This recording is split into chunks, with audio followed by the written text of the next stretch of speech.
Na Amazônia, o encontro dos rios Negro e Solimões atrai turistas de todo o Brasil.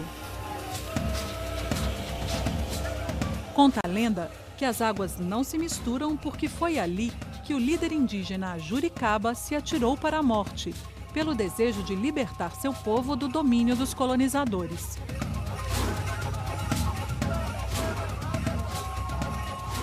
A exploração econômica da Amazônia começou em 1541, quando o capitão espanhol Francisco de Orellana desceu o rio em toda a sua extensão. Ele foi o primeiro a desvendar as riquezas do lugar e enviou relatos de seu achado à Europa. Assim, a cobiça se espalhou. Portugal, França, Holanda e Inglaterra passaram a organizar expedições para invadir e explorar a região. Para facilitar a dominação dos indígenas e forçar a ocupação, os colonizadores deslocavam as tribos à força para lugares distantes. Era o chamado descimento. Longe de suas terras, os índios ficavam confinados e eram submetidos a trabalhos forçados. Ali, abandonavam suas crenças pela fé cristã, pregada pelos jesuítas. No século XVIII, os portugueses já dominavam a região e mantinham fortificações e povoados em pontos estratégicos. Mas as missões enfrentavam cada vez mais a resistência e a revolta dos povos indígenas. Em um afluente do Rio Negro, havia a grande aldeia da tribo Manau. Ali vivia o corajoso guerreiro Ajuricaba, filho do cacique Uiuiebene. O jovem era belo e forte. Seu nome vinha das palavras indígenas Ajuri, que significa ajuntamento, e Caba, como é conhecido o marimbondo. O que eu posso dizer, o povo Manaú esteve na região hoje Manaus, né?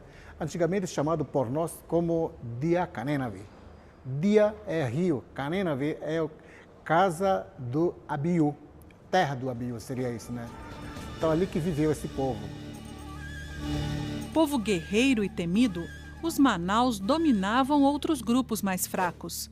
Eles chegavam a capturar indígenas inimigos e entregá-los aos brancos em troca de utensílios e armas. Com a morte de seu pai, Ajuricaba tornou-se cacique e passou a combater os colonizadores, a escravização e a exploração que eles promoviam. A resistência dele foi muito grande, né? Os portugueses se sentiram ameaçados, né? Realmente guerreavam mesmo contra os portugueses, até haver umas expedições punitivas para prender ele, para acabar com a revolta. Em 1723, indígenas comandados por Ajuricaba atacaram uma tropa vinda de São Luís. Tão logo soube do ocorrido, o governador do Maranhão e Grão-Pará pediu reforços a Portugal.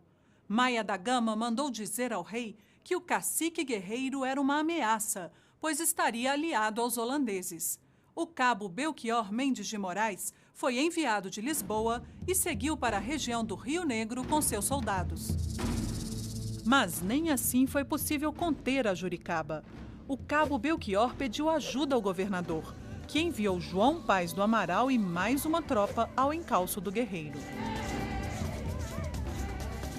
Líder de grande carisma, Ajuricaba conseguiu unir várias tribos na Confederação do Rio Negro para impedir a dominação portuguesa na região.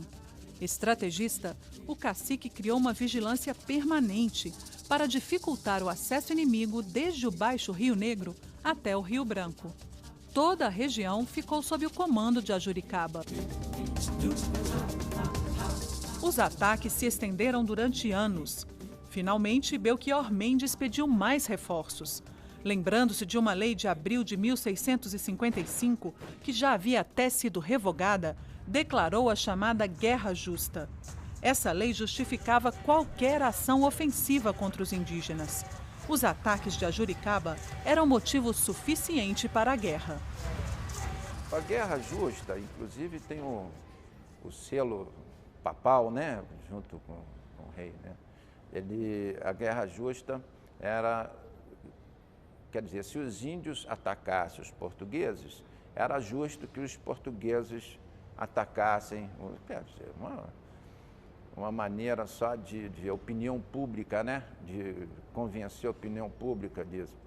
Mas com isso, os portugueses atacavam quem não atacava também. Aí era um massacre danado. O que os portugueses queriam era dominar mesmo, escravizar, explorar economicamente, né? Tomar para si o território. De Belém, seguiram numerosas tropas fortemente armadas contra a Confederação Indígena. 300 malocas foram incendiadas.